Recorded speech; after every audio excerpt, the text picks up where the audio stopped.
오늘은 빌립보서 본문의 말씀과 요한계시록 3장에 있는 말씀을 통해서 모든 것을 할 수 있다는 제목으로 여러분과 함께 은혜를 나누려고 합니다.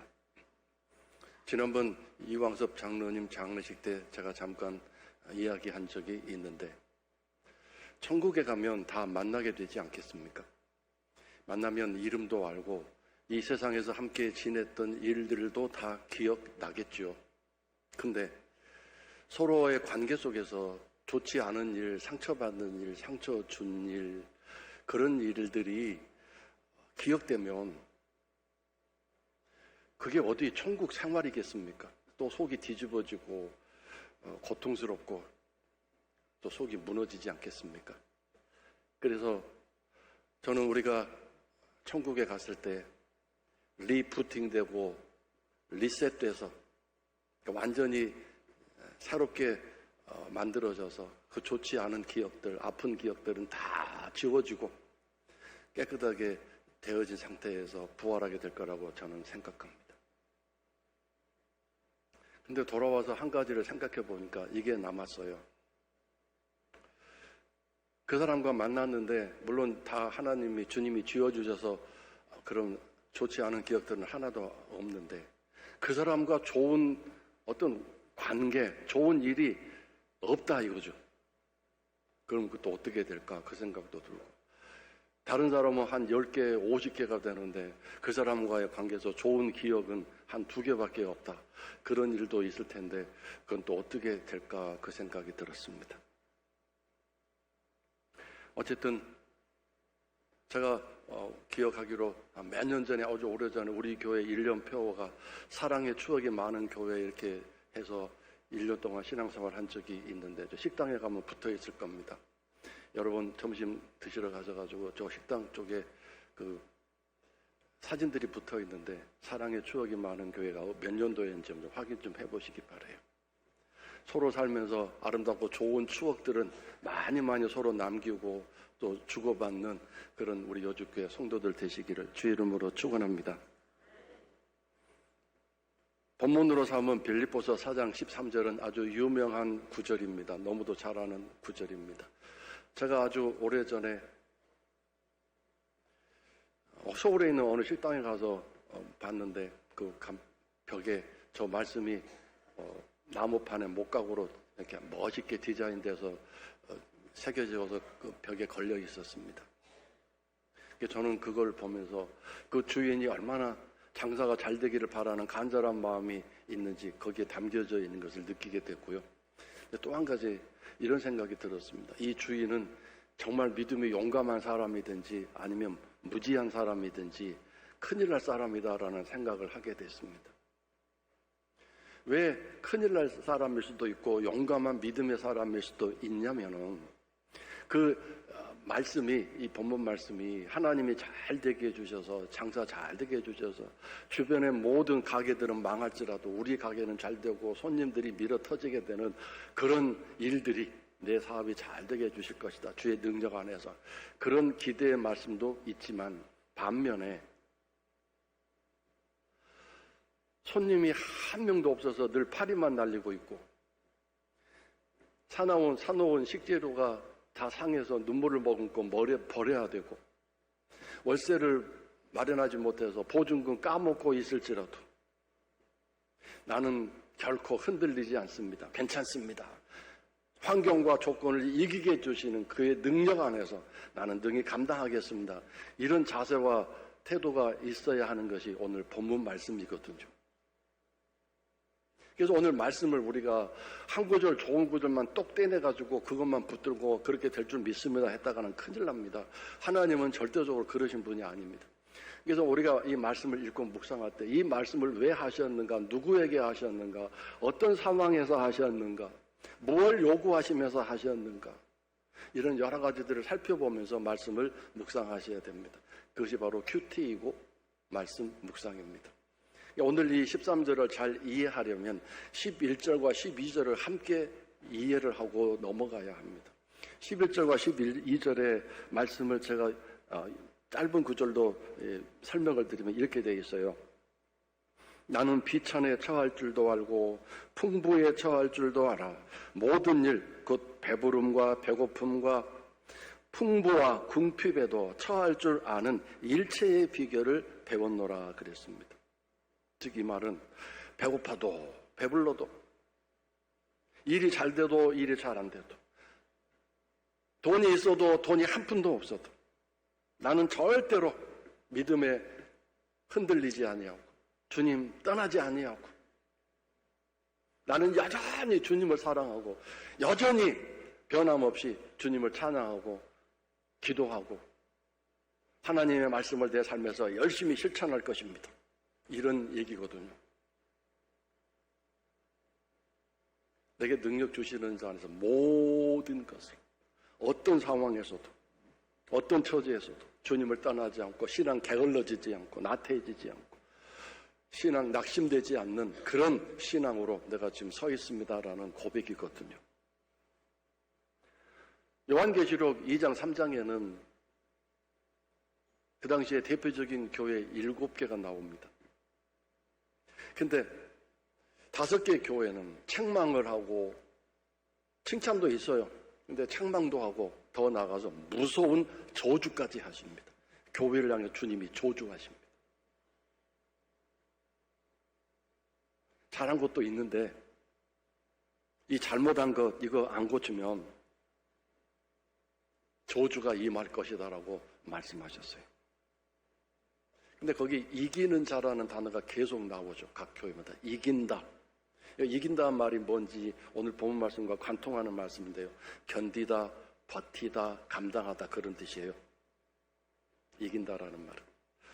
자, 근데 두 교회만은 책망과 저주가 없이 칭찬만 있었어요. 서머나 교회와 빌라델비아 교회인데 특별히 빌라델비아 교회에 대해서는 왜 그렇게 칭찬하셨냐면 그 이유가 인내의 말씀을 지켰기 때문이라고 밝히고 있습니다. 인내의 말씀. 여러분, 기쁨의 말씀도 있고요, 소망의 말씀도 있고, 위로의 말씀도 있고, 감사의 말씀도 있고, 축복의 말씀도 있죠. 복역하는 말씀도 있는데 다 중요하죠. 근데 정말 저는 여러분과 함께 이 시간 필요한 것이 인내의 말씀이라고 생각해요. 그 말씀을 인내하며 기다리고 그 말씀을 끝까지 내 삶에서 실천하고 적용하며 변함없는 그런 신앙생활을 하는 것. 그것이 바로 인내의 말씀입니다. 우리가 세상에서 제일 힘든 것 중에 하나가 기다리는 거죠. 얼마나 기다리는 게 힘들고 어렵습니까? 근데 하나님 말씀이 이루어지기 위해서는 기다려야 돼요. 왜냐하면 단적으로 얘기하면 하나님 말씀을 뭐라고 말씀하셨어요? 열매가 아니라 씨라고 말씀하셨어요. 씨로 주셨어요. 전문가야 그 씨가 어떤 씨인지 알기 때문에 심으면 뭐가 나온다 그림이 그려주고 기다릴 줄 알지만 비전문가인 경우는 이게 무슨 씨인지 모르겠고 왜 심어야 되는지 모르겠고 어떻게 기다려야 되는지 모르기 때문에 망망하기 때문에 안 심기도 하고 무시하고 던져버리기도 하죠. 하나님 말씀을 잘 아는 분은 씨로 주신다는 걸 알기 때문에 그걸 내 마음속에 잘 심고요, 내 생활 속에 잘 심어서 말씀이 열매 맺을 때까지 하나님이 정하신 기간이 있어요. 그 기간까지 계속 걸음을 주고 햇빛을 받고 즉 열심히 더 기도하고 신앙적으로 무너지지 않고 흐트러지지 않도록 열심히 나아갈 때 하나님의 때가 되면, 내 때가 아니고 하나님의 때가 되면 싹이 나고 줄기가 나고 또 거기서 과시 나고 게으르지 않고 아직 안 된 거잖아요. 열매까지 가야 되니까 계속 기다리고 인내하고 또 버틸 때 열매가 맺어지는 그날이 오겠죠. 빌라델비아 교회는 말씀을 붙들고 살았습니다. 끝까지 기다리며 살았습니다. 그런데 여러분, 빌라델비아 교회는 극심하게 가난한 교회였어요. 고통과 고난이 엄청난 교회였습니다. 요한계시록 3장 8절을 보겠습니다. 내가 네 행위를 아노니 네가 작은 능력을 가지고도 내 말을 지키며 내 이름을 배반하지 아니하였도다 그랬습니다. 자, 내 행위라는 게 뭐냐면 행위. 어떻게 살았고, 어떻게 말하고, 어떻게 밥 먹고, 어떻게 사람들과 만나 대화하고 그걸 다 보고 계신다. 그 행동을, 행위를 마음 생각까지 다 보고 계셨는데 네가 작은 능력을 가지고도 그 상황 속에서 내 말을 지켰다. 인내의 말이라고 앞에서 8절에서 말씀하셨죠. 인내의 말을 지켰다. 그리고 내 이름을 배반하지 않았다고 말씀하셨어요. 자, 그렇다면 여러분, 이 작은 능력이란 뭘까요? 이 작은 능력이란 원어의 뜻으로 힘이 미약하다라는 뜻인데요. 더 정확하게 말하면 가난을 의미합니다. 가난했습니다. 너무 가난했습니다. 빌라델비아 성도들 가난했어요. 먹고 살기 힘들었어요. 그래서 여러분, 먹고 살기 힘들고 가난하기 때문에 얼마나 힘들었겠어요. 돈이 좀 있는, 자본이 있는 사람은 그래도 돈 벌어 먹고 살기가 그렇게 힘들지는 않을 수 있는데요. 그것도 힘들겠지만, 그러나 정말 가난해서 자본이 없는 사람은 돈 벌어 먹고 살기 진짜 힘들잖아요. 일할 수 있는 어떤 분야도 한정이 돼 있고, 자본이 없으니까, 가난하니까. 너무 가난했어요. 그리고 그러다 보니까 사회적으로 아주 지위가 낮았고 사람들이 천하게 여기는 그런 위치에 있었어요. 우리나라도 유교 문화이다 보니까 그런 사람의 등급, 구분을 아주 하는 그런 참 안타까운 사회인데요. 아시다시피 뭐 초등학교 학생들 사이에서도 너 몇 평 살아? 아파트 평수 가지고 서로 끼리끼리 모이잖아요. 근데 그 당시에는 정말 노예 시대, 노예가 있었던 시대고 권력이 막 형행하던 시대였기 때문에 천차만별의 사람의 등급과 구분이 있는 무서운 사회였어요. 그러니까 좀 밑바닥에 있는 사람들이 신앙생활을 열심히 했어요. 정말 열심히 살았어요. 그럼 주님이 좀 오셔가지고 환경을 좀 펴게 해주시든지 물질적으로 좀 어려움을 해결해 주시든지 사회적으로 이렇게 막 편하게 여김받고 우습게 여김받는 일에서 또 그렇게 하지 못하도록 그런 사람 혼 좀 내주시던가 그렇게 해서 신앙생활에 재미도 느끼고 기쁨도 느끼게 해주시면 좋겠는데 하나님은 가만 계셨어요. 근데 보통 사람 같으면 더 이상 이제 신앙생활 재미도 없고 결과도 없고 더 이상 나 힘 없어서 못하겠어라고 예수님을 떠나가고 교회를 떠나가고 신앙생활 그만둘 텐데 빌라델비아 성도들은 이런 극심한 상황 속에서도 주님을 떠나지 않고 말씀을 지켰고 여러분 아시잖아요. 자본 많은 사람은 한 5시간만 해도 되지만 자본이 없는 가난한 사람은 10시간을 일해야 되잖아요. 저 밑바닥에 힘든 노동 한 10시간을 해야 간신히 먹고 살 수 있는 길이 열리잖아요. 그러니까 시간도 없고 몸도 피곤한 가운데 있지만 기도하고 말씀 묵상하고 예배하는 일을 게을리하지 않았다 그 뜻입니다. 그리고 삶이 힘들고 어려우니까 나보다 좀 좋은 사람 있으면 시기 질투가 일어나고 원한이 생기고 좀 뺏고 싶고 그 삶 적용해서 나는 약자니까 가난한 사람이니까 법도 슬쩍슬쩍 어기고 질서도 어기고 막 그렇게 대충 살아갈 수 있는데 이들은 그럼에도 불구하고 철저하게 말씀대로 성경 말씀에 어디에 대충 살아라 너는 가난하니까 좀 법 안 지켜도 된다 그런 말이 어디 있어요. 철저하게 지켰죠. 열심히 지켰어요. 하나님이 이걸 보시고 너는 적은 능력, 가난한 형편 속에서도 그렇게 어려운 형편 속에서 내 말을 지켜 살았고 내가 너 도와주지 않고 너 형편 펴게 해주지 않는다고 네 신앙이 약화되고 신앙이 식어서 냉랭해지고 나와 멀어지는 일을 하지 않았구나. 진짜 잘했다라고 주님이 칭찬해 주시고 박수 쳐 주신 거죠. 적은 능력, 작은 능력. 이것은 결국 뭐겠습니까? 견디고 버틸 수 있는 힘을 주셨다는 거죠. 견디고 버티고 저항할 수 있는 힘을 주셨다. 대항하라는 말은 대적하라는 말은 버티다라는 뜻이에요. 마귀를 대적하라 그랬죠.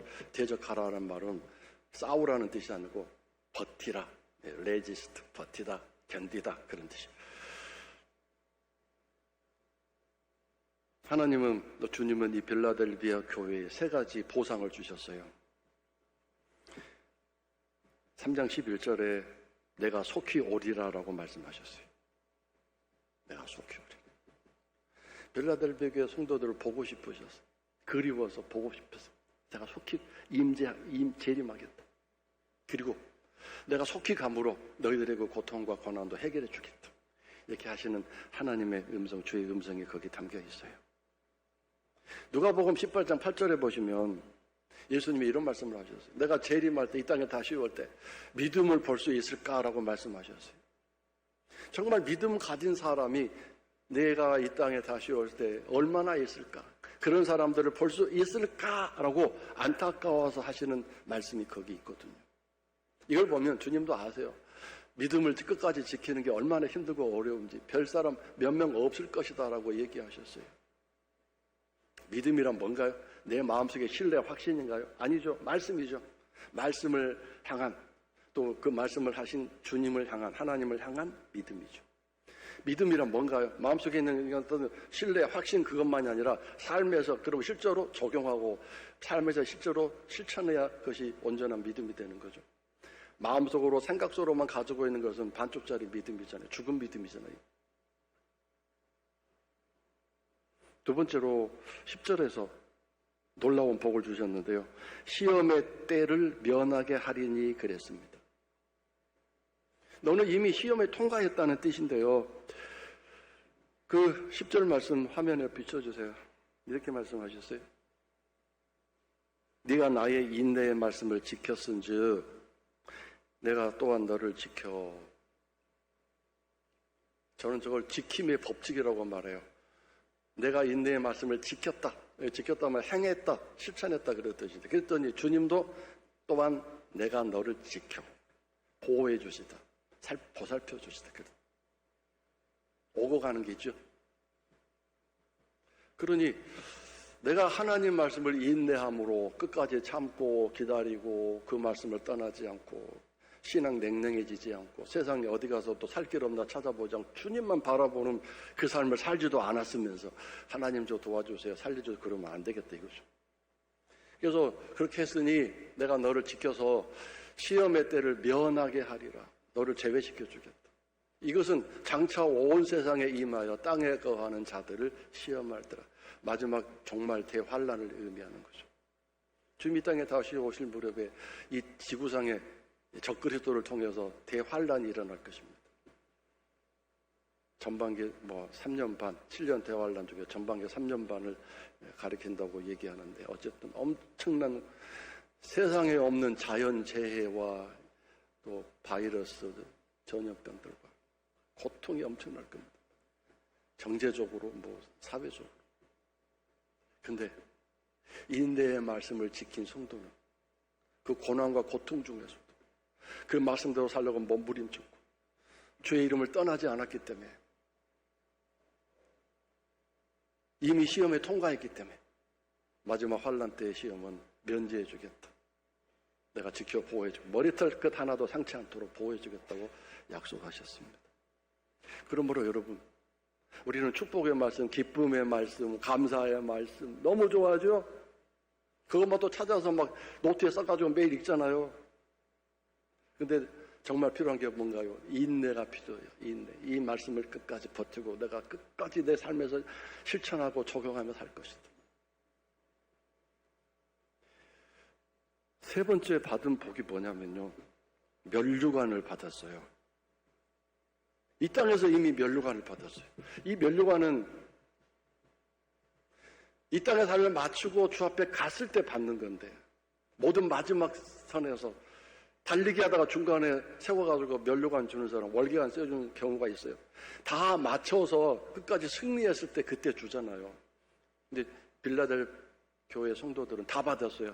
그리고 한 가지 당부 말씀이 있었는데, 제발 지금 받은 면류관 뺏기지 말고 잘 간직하고 있다가 난 만날 때 쓰고 와라 그랬어요.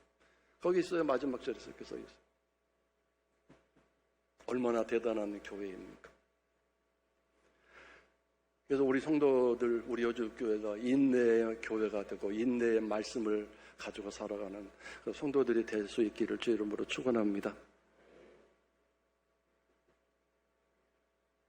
식당 가서 5분 기다리는 것도 못하는 우리들, 쌀밥을 많이 먹어서 그런지 기다림을 못하는 성질 급한 우리 민족들, 여러분과 나도 성질 급하잖아요. 제 단점 중에 하나 성질 급한 거예요. 난 평생 그걸 하고 싶었는데 못했어요. 성질이 너무 급해요. 그것도 좀 능글맞게 이렇게 성질 급해도 참고 안 그런 척 하면 좋겠는데 얼굴에 다 나타나요. 막. 아주 제 엄청난 단점이에요. 인내가 참 필요합니다. 근데 인내는 잘해요. 얼마 전에 치과를 갔는데요. 마취가 제대로 안 됐어요. 그래서 이 치료하는데요. 전 세상에 진짜는 지금까지 그런 고통 당해본 적 없어요. 근데 참았어요. 바보같이. 한 10분을 막 여기 들쑤시는데 그걸 참아 견뎠어요. 대단한 사람이죠. 그런데 중요한 건 그런 게 아니고 말씀에 대한 인내가 필요합니다. 주님 안 계신 것 같고 나 버림받은 것 같고 내가 어둠 속에서 이대로 쓰러질 것 같지만 하나님 반드시 살아계십니다. 주님 반드시 오십니다. 주님 반드시 응답하십니다. 여러분이 인내하고 기다리면 돼요. 버티고 견디시면 돼요. 제가 아는 많은 목사님들 버티다가 견디다가 더 이상 못 뱉어가지고 목회 그만두고 사임하고 그런 분들 많아요. 한결같이 지금 다 안 됐어요. 근데 끝까지 버티고 견딘 분들은 이를 악물고 하나님 말씀만 붙들고 사람 바라보지 말고 견딘 분들은 그 어두운 과정들을 통과하고 이겨내면서 하나님 인도하심 받아가는 모습을 보게 됐어요. 그래서 여러분 이 인내가 필요한데 거기 인내에서 필요한 게 바로 버티고 견디고 감당하는 게 필요하죠. 오늘 하루만 버티시면 돼요. 내일은 내일이거든요. 하루의 일은 하루에만 걱정하라고 그랬잖아요. 그러니까 오늘 하루를 버틸 수 있는 힘 주세요, 하나님. 내일 모레는 몰라요. 오늘 하루를 견디기 원해요. 말씀으로 버티려고 하니 도와주세요. 내가 이 말씀대로 살고 싶은데 하나님 아시잖아요. 내 환경과 조건이 너무 힘든 거 아시죠? 내 주변에 나 도움 사람 하나도 없고 전부 다 나를 비난하고 조롱해요. 그래도 나 하나님 말씀대로 버티고 싶어요. 도와주세요. 그럴 때 주님이 오셔서 하루를 버틸 수 있는 힘을 주세요. 사람을 통해서든 어떤 상황을 통해서든 그냥 우연히 라디오 유튜브에서 듣는 찬송 한마디가 나에게 엄청난 그 하루의 양식이 되고 위로가 될 수 있어요. 누군가 지나가면서 상큼 웃어준 그 미소 한마디가 오늘 하루를 버틸 수 있는 엄청난 힘이 되고 용기가 될 수 있게 하는 거죠. 하나님은 우리가 이렇게 살기를 원하세요. 하루하루 삽니다, 주님. 나 내일 일 모릅니다. 그래서 주님 보이지 않으신 주님의 돌보심과 은혜가 성도 여러분들에게 있어서 하루하루 잘 버티고 견디시고 그 말씀을 잘 삶에 지켜 행하시고 인내의 말씀을 참 어려운 가운데도 잘 지켜 행하였구나. 그래서 여러분도 우리 성교회도 이 세 가지 복을 다 받는 복된 교회 성도들 될 수 있기를 주 이름으로 축원합니다. 마지막으로 한 가지만 얘기하고 마치겠는데 오래전에 권사님 한 분이 일을 하다가 어떤 집사님한테 호되게 당했어요. 막 얼마나 화를 내는지.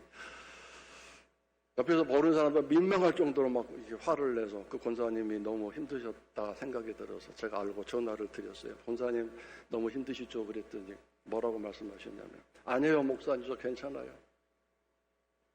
제가 그 일을 당해서 참 다행이에요. 만약에 다른 분이 그 일을 당해서 그걸 감당 못했으면 얼마나 힘들고 또 어려운 일이 교회 안에 일어났겠어요. 제가 당해서 너무 고마워요. 그리고 그분도 그냥 화가 날 만한 이유가 있으니까 그렇게 했겠죠. 이렇게 다 대답을 하셨어요. 제가 너무 많이 배웠어요. 그분은 저를 위로해 줄 뿐만 아니라 자기에게 그렇게 막 무식하게 화낸 그분을 오히려 이해하며 두둔하려고 애를 쓰고 계시는 그런 모습을 보면서 여기 앉아 계시나 모르겠네요. 바로 이런 분이 모든 일을 주 안에서 감당할 수 있는 전천후 예수의 사람 아니겠습니까? 우리는 집안에도 작은 일 하나에 막 서로 핏대를 내고 싸우고 집어 던지고 어떻게 하냐고요? 책에서 읽어서 그렇지 저는 경험 안 해봤어요.